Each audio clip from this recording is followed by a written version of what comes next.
अस्सलामुअलैकुम, नमस्ते, सत श्री अकाल। कैसे हैं आप लोग? उम्मीद करती हूँ ठीक होंगे, खुश होंगे। मैं हूँ हाजिका अली और मेरे साथ हैं तारिक नियाजी। अस्सलामुअलैकुम, नमस्ते, सत श्री अकाल। उम्मीद करता हूँ ठीक होंगे, खुश होंगे। दोस्तों जहाँ रहें खुश रहें, माँ बाप का ख्याल करें क्योंकि माँ बाप हैं तो सब कुछ है। आज की हमारी वीडियो है बहुत ही इंटरेस्टिंग। से स्टार्ट करते हैं अपनी वीडियो को। Let's start. गाइस, तो वीडियो का टाइटल है कराची में चीनी नागरिकों पे हुए आतंकघाती हमले से पाक के हाथ पांव खुल गए। जामिया कराची के अंदर वैन में धमाका, 3 गैर मुल्कियों समेत 4 अफराद जान से गए, 4 जख्मी। धमाका इंस्टीट्यूट के करीब हुआ। कराची पुलिस चीफ गुलाम नबी मेमन कहते हैं धमाका खुदकुश लग रहा है, चीनी असातिज़ा को निशाना बनाया गया। पाकिस्तान और चीन के ताल्लुकात पर अब तक का सबसे ज्यादा कारी वार इस वक्त कर दिया गया है और पाकिस्तान के शहर कराची की जामिया कराची में मौजूद चीनी जुबान सिखाने वाला इदारा चाइनीज़ इंस्टीट्यूट, जो कि चाइना की गवर्नमेंट की कॉपरेशन के साथ चल रहा था, वहाँ पर ना सिर्फ मुबैना तौर पर खुदकुश धमाका हुआ है बल्कि जो हलाकतों की तलात हैं वो बड़ी अलार्मिंग है। आपको अहम खबर दें, कराची यूनिवर्सिटी में धमाके की सीसीटीवी फुटेज मंजर आम पर आ चुकी है। फुटेज में वैन को गुजरते हुए देखा जा सकता है। फुटेज में वैन के करीब एक बुर्का पोश। ये इश्यूज कुछ और हैं मुल्क के, सिक्योरिटी के इश्यूज। वहां पर मैं बार बार ये बात कह रहा हूं कि अफगानिस्तान डिस्टेबलाइज, उसके साथ पाकिस्तान डिस्टेबलाइज हो गया। और इस वक्त इंतहाई अफसोसनाक खबरें और इंतहाई कंसर्निंग न्यूज जो है वो शहर कराची से मौसूल हो रही हैं। पूरा मुल्क आप समझें इस वक्त हिजान का शिकार है। कराची में जो आपने वाकया देखा है बड़ा ही अफसोसनाक और खतरनाक। BLA ने थोड़ी देर के बाद फिर सोशल मीडिया के ऊपर उनका आया और उन्होंने रिस्पॉन्सिबिलिटी क्लेम की कि ये हमला हमने किया। जय हिंद दोस्तों, a very warm welcome to Hindustan special channel. Pakistan में मंगलवार को एक आत्मघाती हमले ने पाकिस्तान को फिर से दहला कर रख दिया। रिपोर्ट्स के अनुसार एक वैन यूनिवर्सिटी परिसर की तरफ आ रही थी। एक महिला ने उसी समय जैसे ही वैन उसके पास पहुंची, उसने अपने आप को उड़ा लिया। इस हमले में 4 चीनी नागरिक और 3 अन्य लोगों की जान चली गई है। इसमें बहुत सारे लोग जख्मी भी हुए। पाकिस्तानी मीडिया के अनुसार क्योंकि धमाका बहुत बड़ा था, मरने वालों की संख्या और भी बढ़ सकती है। मीडिया रिपोर्ट्स के अनुसार इस हमले की जिम्मेदारी बलोचिस्तान लिबरेशन आर्मी ने ले ली है। पाकिस्तान में पहले ही राजनीतिक अस्थिरता के कारण अफरा तफरी का माहौल है और इस आत्मघाती हमले के होते ही पाकिस्तान में हड़कंप मच गया है। पाकिस्तानी मीडिया ये बता रहा है कि चीनी नागरिकों को खास तौर पर टारगेट किया गया है। आज की वीडियो में पाकिस्तानी मीडिया ने और क्या कहा, तो चलिए दोस्तों आज की वीडियो की तरफ चलते हैं। Thank you so much.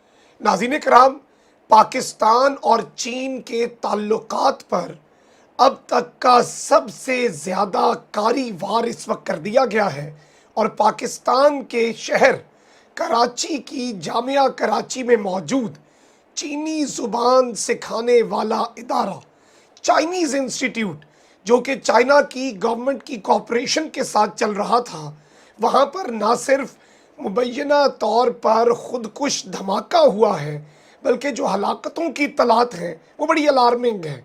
और इस वक्त इंतहाई अफसोसनाक खबरें और इंतहाई कंसर्निंग न्यूज़ जो है वो शहर कराची से मौसूल हो रही हैं और एक ऐसे वक्त पर मौसूल हो रही हैं जब पूरे का पूरा मंजरनामा बदल चुका है। पाकिस्तान में रिजीम चेंज का ऑपरेशन ना सिर्फ सक्सेसफुल है बल्कि अपनी मर्जी की रिजीम इंस्टॉल भी की जा चुकी है।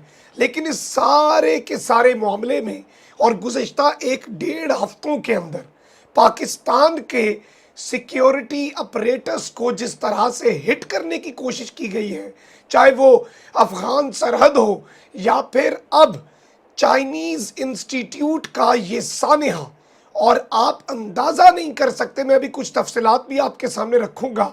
और चाइना का स्टेट मीडिया, जो कि चाइनीज़ गवर्नमेंट की ज़ुबान समझा जाता है, जो चाइना की कम्युनिस्ट पार्टी और चीन के सदर शी जिनपिंग का बयानिया देने वाला अखबार समझा जाता है, उसने पाकिस्तान के अंदर कौन सा खेल शुरू होना है, इस हवाले से पाकिस्तान के मुख्तदर हलकों को क्या वार्निंग जारी की थी।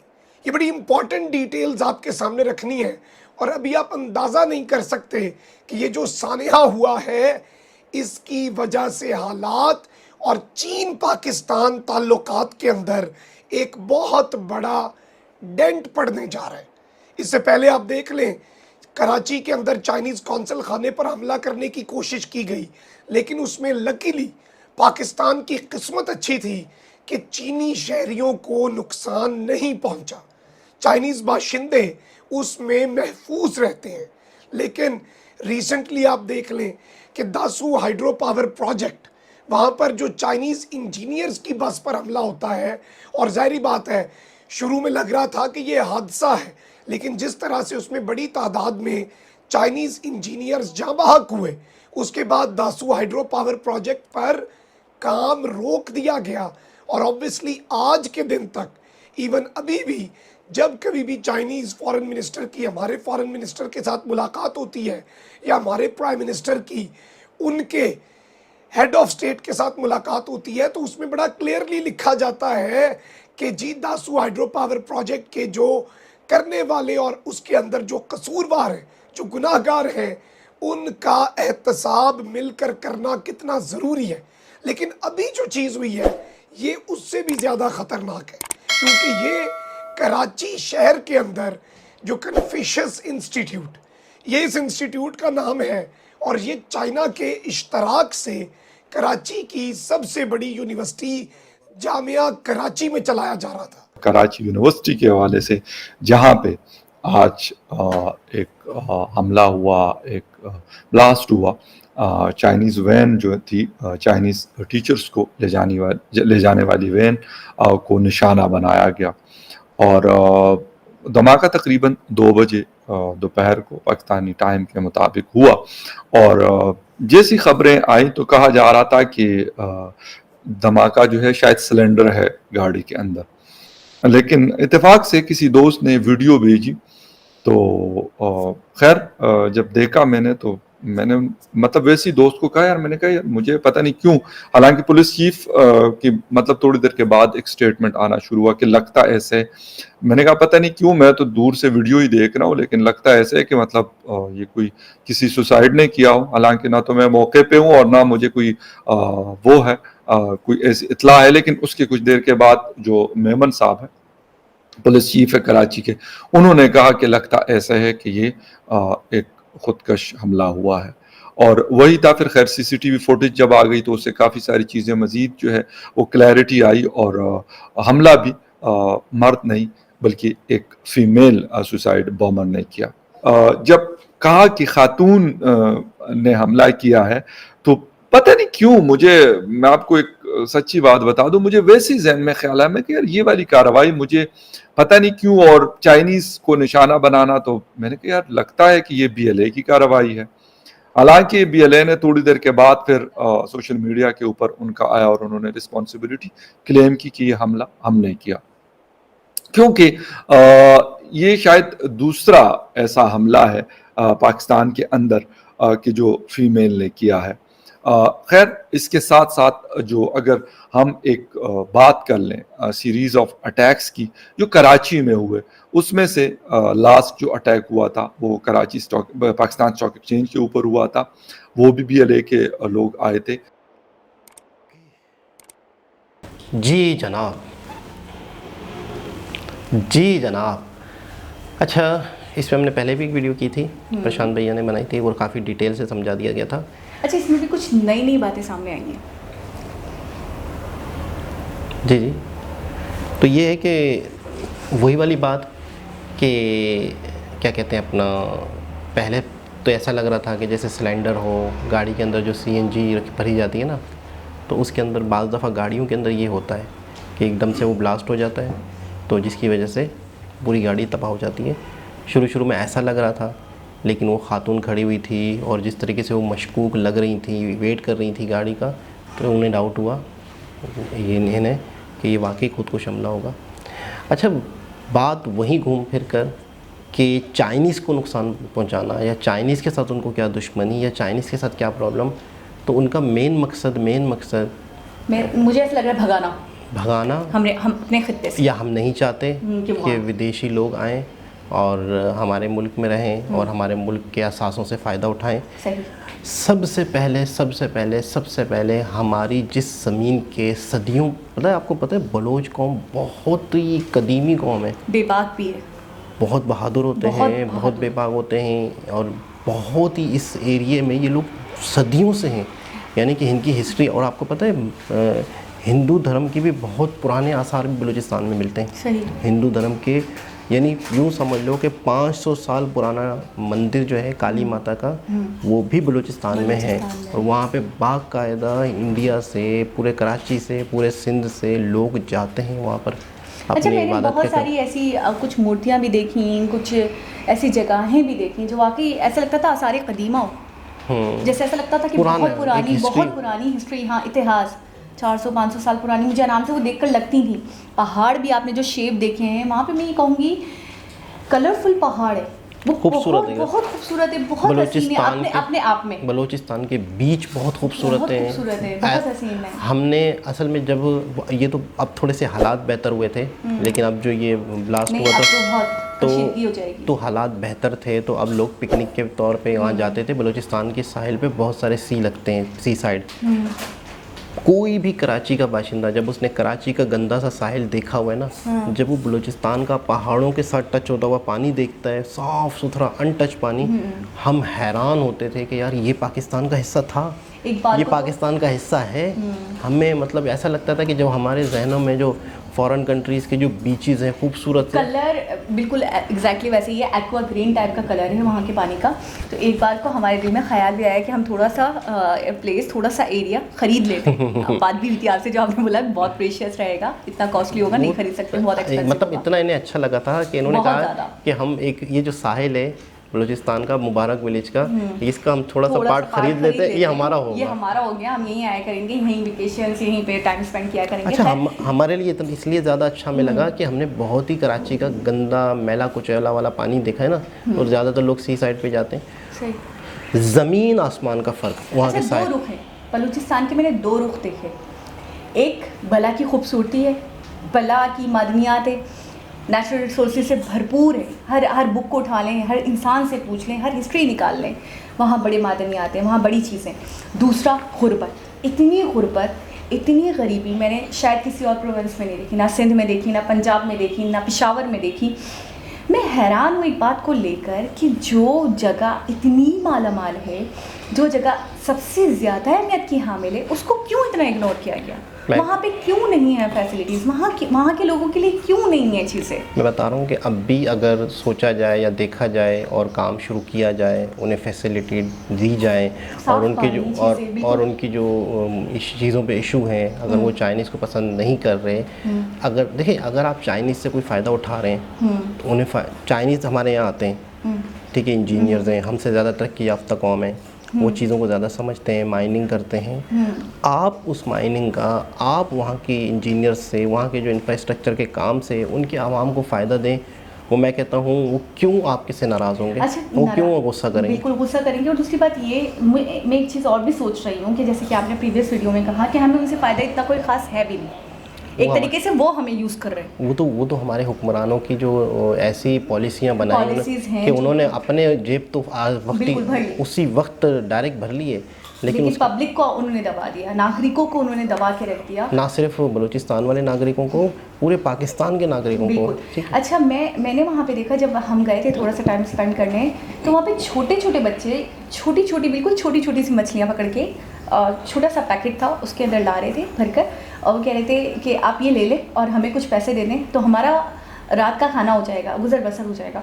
तो मैंने कहा यहाँ पे इस हद तक गुर्बत है कि छोटे छोटे बच्चे इस तरीके से रोज़गार ढूंढते हैं, इस तरीके से अपना गुजर बसर कर रहे हैं, काम चला रहे हैं, खा रहे हैं, इस तरीके से।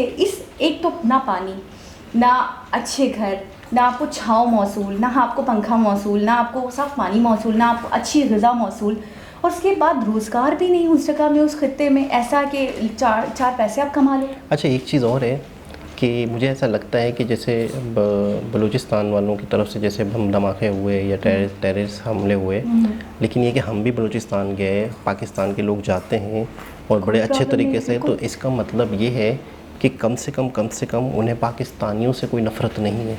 ये एक मतलब अच्छी बात है। बहुत पहले इस मामले में भी सुनते थे कि यार वहाँ पे पंजाबी नहीं जा सकता, वहाँ पे ये नहीं जा नहीं, सकता। नहीं, मैंने ये चीज़ फील नहीं करी, हमने तो नहीं करी। मैं बता रहा हूँ कि एक असल में हमारी आर्मी जो है, हमारे पंजाब के जो लोग हैं उनके जहन में ये कि वसाइल ये यूज़ कर रहे हैं हमारे, सही। तो उनको इस तरह से नफ़रत मिली। लेकिन मैं कहता हूँ अब भी काम शुरू कर दिया जाए, इनके साथ बैठ के बात की जाए। आप हमारे हुक्मरानों ने करोड़ों रुपए फ्यूज़ बैंकों में रखे हुए हैं, पैसे निकाले जाएं, इन्हें दिए जाएं, इनके घर अच्छे बनाए जाएं, इन्हें रोज़गार दिया जाए, वहाँ पे फैक्ट्रियाँ लगाई जाएं, वहाँ की ज़मीन। आपको पता है सऊदी, मैं वीडियो देख रहा था, मैं हैरान हो गया था। सऊदी अरब रेगिस्तान है, बंजर है, बिल्कुल। उन्होंने एक ऐसा सिस्टम किया है पानी लगाने का फसलों के ऊपर, उन्होंने बंजर को खेती बाड़ी कर दी है। जबकि बंजर में खेती होना क़यामत कर है। दी। मैं वही तो कह रही हूँ, यूएई में, सऊदी अरब में इम्पॉसिबल है बिल्कुल। बिल्कुल रेगिस्तानों में तो बलूचिस्तान तो बहुत ही ज़रख़ेज़ है, बहुत ही खूबसूरत ज़मीन है, बहुत ज़बरदस्त है, तो वहाँ पे चीज़ें क्यों नहीं हो सकती। लेकिन क्या है, सपोर्ट करना, मतलब उनके पास इतना पैसा थोड़ी है यार, हुकूमत ने सपोर्ट करना है, तो बहुत ही अच्छा उसका फ़ायदा गवर्नमेंट को होगा, पूरे पाकिस्तान को होगा, उनको भी होगा।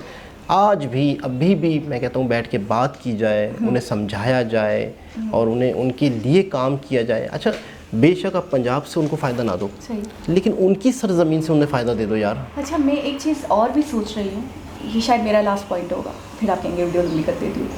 ये मैं ये सोच रही हूँ कि जो फीमेल थी जिन्होंने अपने आप को सुसाइड बॉम्बर का शिकार हुई, या उन्होंने अपने आप को उड़ाया, या उन्होंने अपने साथ लोगों को उड़ाया, वो चाइनीज़ नेशनल्स थे, कोई भी थे तो इंसान, मतलब ये चीज़ नहीं करनी चाहिए थी। मैं इसके सख्त खिलाफ़ हूँ। भाई हमारे भाई हैं जो भी हैं, तो मैं उनका पार्ट लूँ, गलत रहेगा।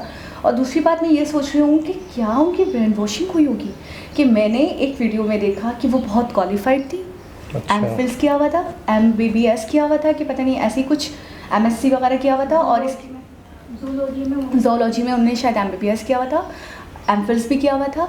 और इसके अलावा जब उनके घर गए हैं, पहुँचे हैं, क्योंकि वो तो उड़ गई थी, तो 2 छोटे बच्चे मिले हैं, उनके हस्बैंड का कुछ पता नहीं चला, और उनके घर से इतनी मोटी मोटी बुक्स मिली हैं कि वो इतना पढ़ती थी, इतना मुताला करती थी, इतनी क्वालिफाइड थी। तो कौन, मतलब मैं कहूँ कि किस तरीके से करते हैं ब्रेन वॉशिंग के इंसान अपने छोटे बच्चे। अच्छा बच्चे आपके नज़दीक, एक माँ के नज़दीक बच्चे सब कुछ है, उसकी दुनिया है, कोई करने वाला हो तो भी ना करे, क्योंकि वो ये सोचे कि मेरे बाद मेरे बच्चों का क्या होगा, वो कैसे पलेंगे बढ़ेंगे। अच्छा शौहर भी नहीं मिले, तो बहुत सारे लोग, तो फिर बाद में नीचे कमेंट जब मैंने देखा उस पोस्ट के नीचे, तो एक बंदा शायद जानता था कि पहचानता था, तो उन्होंने लिखा कि इनके शौहर हैं, ऐसा कुछ भी नहीं है कि वो मर गए। पहले तो ये अफवाह थी कि वो डेथ हो गई है उनकी, वो नहीं है, वो ज़िंदा नहीं है, वो हयात है। फिर उसने लिखा नीचे कि नहीं वो हयात है, वो ज़िंदा है, वो डॉक्टर हैं, बाकायदा जॉब करते हैं, काम करते हैं, अच्छी फैमिली, पढ़ी लिखी फैमिली, रिचर्ड्स की बुक्स पढ़ी हुई है वहाँ पे, बाहर की यूनिवर्सिटीज़ की बुक्स पढ़ी हुई है वहाँ पे। बड़ी बात है। और ऐसे लोग अगर इस तरह से करें, इस तरीके से करेंगे तो क्या होगा। बिल्कुल। अगर अच्छा हम कहते थे कि जैसे अनपढ़ होते हैं, इनकी ब्रेन वॉशिंग हो सकती है, मदरसे वाले जो हम कहते थे कि बच्चों की हो जाती है। हाँ, लेकिन ये कि एक पढ़े लिखे लोग अगर इस तरह से करें तो बहुत सोचने का मकाम है। और फिर वही कहूँगा कि हालात को बेहतर की तरफ लेके जाने चाहिए। और इस वक्त पाकिस्तान में वैसे ही पॉलिटिशियन वाला मामला बहुत गंभीर हुआ है, एक अलग मसले चल रहे हैं और ऊपर से ये एक मसला। अच्छा चाइनीज़ नेशनल्स को लेकर अगर उनके दिलों में बात आती है, चाइना के दिल में बात आती है, क्योंकि उन्होंने पहले बोला कि आप कार्रवाई करें, एहतसाब करना चाहिए हमें मिलकर, तो बार बार उनको ही टारगेट करना, तो इससे और मसले मसाइल कशीदगियाँ बढ़ेंगी दोनों कंट्रीज़ के बीच में। मतलब अब देखें, कुछ दिन पहले भी मैंने एक बात कही थी कि मुझे ऐसा लग रहा है कि हालात मज़ीद बहुत बिगड़ रहे हैं पाकिस्तान के। एक मसला पहले था, दूसरा मसला एक और हो गया। इमरान खान भी सड़कों पे आवाम को बहुत सी समझ नहीं आ रहा कहाँ से सेट करें। मतलब पब्लिक एक तो गुर्बत से इतना जूझ रही है, बेरोज़गारी से जूझ रही है, पॉलिटिशियन को ले लें तो हर पॉलिटिशियन अपने आप को सही कह रहा है, अनस्टेबिलिटी बला की हमारे मुल्क में। उसके बाद अब ये ब्लास्ट भी हों, दूसरे मुल्क के नागरिकों को भी निशाना बनाया जाए, तो हम किन किन चीज़ों पे काम करें, कहाँ से खुद को कवर करें। पेट्रोल की भी कीमत सुनी होगी आपने कि 200 तक 100% जाने वाली है, 10-10, 20-20 रुपये करके लेके जाएँ या डायरेक्ट लेके जाएँ। खैर बहरहाल अफसोसनाक, बहुत अफसोसनाक, जितनी मजम्मत करें बहुत दुख की बात। और पाकिस्तान पे मैं कहता हूँ कि अल्लाह पाक रहम करे, करम करे कि यहाँ के हालात बेहतर हो। दोबारा किसी और से आपसे मुलाकात होगी, जब तक के लिए अल्लाह हाफ़िज़।